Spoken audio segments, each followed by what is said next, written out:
کام ان کو وہ دیں جس مقصد کے لیے یہ نیب کا ادارہ بنایا گیا تھا۔ اگر وہ کام آپ دیں تو پھر تو یہ کم میں سے زیادہ آپ چیئرمین نیب کو نوازیں، لیکن کام تو دیں، کام ہے کوئی نہیں، اور باقی ساری چیزیں آپ نے کر دی ہیں۔ اور میں امید کرتا ہوں کہ جو جس طریقے سے امینڈمنٹس آ رہی ہیں، اور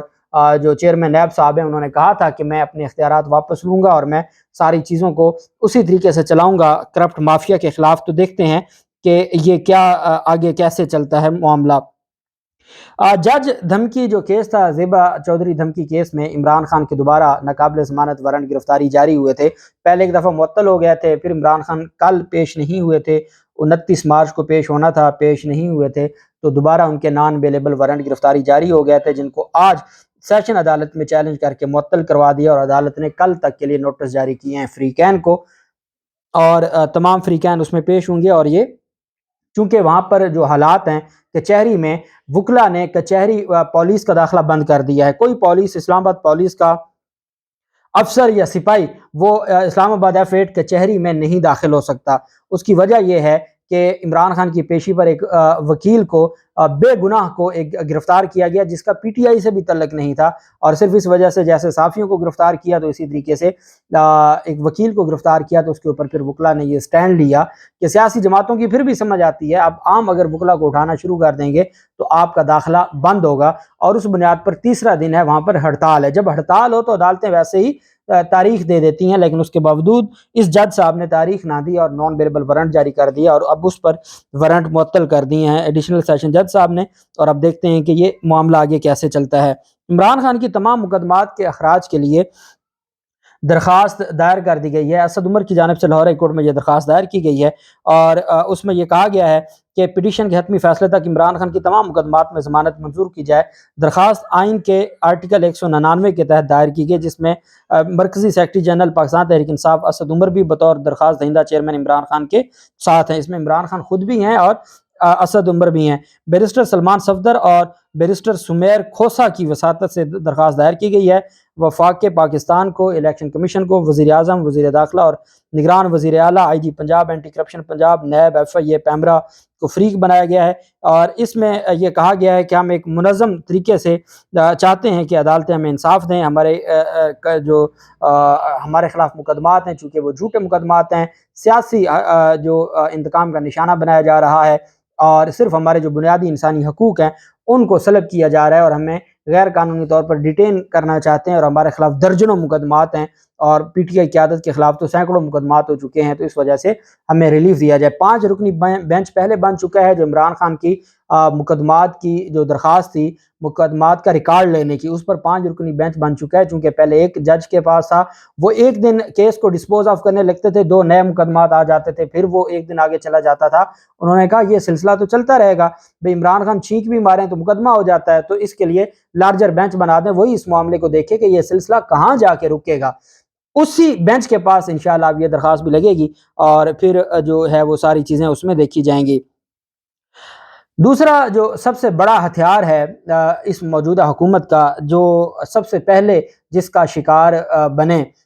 پاکستان کے نامور صحافی اور شہید ارشد شریف، اور ان کے خلاف بغاوت کا مقدمہ ہوا، عمران ریاض خان کے خلاف، صابر شاکر کے خلاف مقدمات ہوئے، اس کے بعد شہباز گل کے خلاف بغاوت کے مقدمات ہوئے، عمران خان کے خلاف جو کوئٹہ کا مقدمہ ہے وہ بغاوت کا مقدمہ ہے، پاکستان تحریک انصاف کی تمام قیادت کے خلاف بغاوت کے مقدمات ہوئے۔ اس بغاوت کا جو کالا قانون ہے سیڈیشن کا 124A، اس کو آج لاہور ہائی کورٹ نے کالعدم قرار دے دیا ہے، آئین سے متصادم قرار دے دیا ہے۔ جسٹس شاہد کریم صاحب کا یہ 1860 کا قانون تھا، یہ وہ کالا قانون ہے جو اس وقت برطانیہ نے اپنے غلام جو بر صغیر میں تھے کہ ان کے غلام ان کے سامنے آواز نہ اٹھائیں، ان کے خلاف بات نہ کریں، ان کے خلاف تقریر نہ کریں، ان کے اوپر تنقید نہ کریں، اس مقصد کے لیے وہ قانون بنایا گیا تھا۔ 1860 کے بعد آزاد ہم ہو گئے، قائد اعظم محمد علی جناح خود اس شک کو ختم کرنے کے لیے وکالت کرتے رہے، اور جن لوگوں کے خلاف دفعہ 124A کے مقدمات جو برٹش راج میں ہوتے تھے، برطانوی راج میں ہوتے تھے، ان کی وکالت قائد اعظم کرتے رہے، لیکن قائد اعظم کا ملک بن گیا، اور یہ آج تک ہمارے ملک میں قائم رہا، اور پہلا جج ہے جسٹس شاہد کریم صاحب جنہوں نے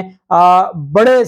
دلیری کے ساتھ اس شک کو آج اڑا دیا ہے۔ اور یہ میں اس وجہ سے کہہ رہا ہوں کہ یہ ہاتھ اور پاؤں کاٹنے کے مترادف ہے۔ یہ وہ آلہ تھا، یہ وہ دفعہ تھا کہ جس کے تحت ہر سیاسی رہنما اور ہر وہ صحافی جو ان کے اگینسٹ یا حق سچ کی بات کرتا ہے اس کے خلاف یہ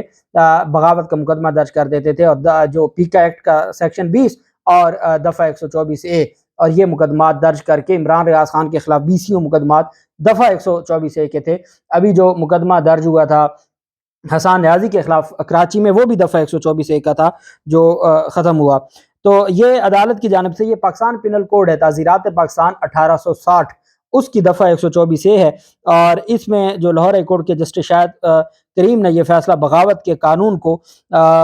کالعدم قرار دینے کی ایک جیسی درخواستوں کے جواب میں دیا۔ ابھی تفصیلی فیصلہ آنا ہے، لیکن یہ جو درخواست دائر کی گئی تھی جس میں عدالت سے پاکستان پینل کوڈ کی دفعہ 124A کو آئین کے آرٹیکل 8 کے مطابق اختیارات سے تجاوز قرار دینے کی استدعا کی گئی تھی، اور درخواست کی گئی تھی کہ یہ آئین کے آرٹیکل 9، 14، 15، 16، 17، 19 اور 19A کے تحت فراہم کردہ بنیادی حقوق سے متصادم ہے۔ اور موقف اپنایا گیا تھا کہ بغاوت کا قانون 1860 میں بنایا گیا تھا، جو انگریز دور کی نشانی ہے۔ بغاوت کا قانون غلاموں کے لیے استعمال کیا جاتا تھا، کسی کے کہنے پر مقدمہ درج کر لیا جاتا ہے۔ درخواست میں کہا کہ آئین پاکستان ہر شہری کو آزادی رائے کا حق دیتا ہے۔ بغاوت کے قانون کو اب بھی دفعہ 124A کے ذریعے سیاسی مقاصد کے لیے استعمال کیا جاتا ہے۔ درخواست میں شہباز گل کے کیس کا حوالہ دیتے ہوئے کہا گیا کہ ان کے خلاف بغاوت کے الزامات کے تحت مقدمہ چلایا جا رہا ہے۔ پی ٹی ایم کے لوگوں کے خلاف مقدمات چلائے گئے، صحافی ارشد شریف کے خلاف، خاور گھمن کے خلاف، ادیر راجہ، صدف عبد الجبار،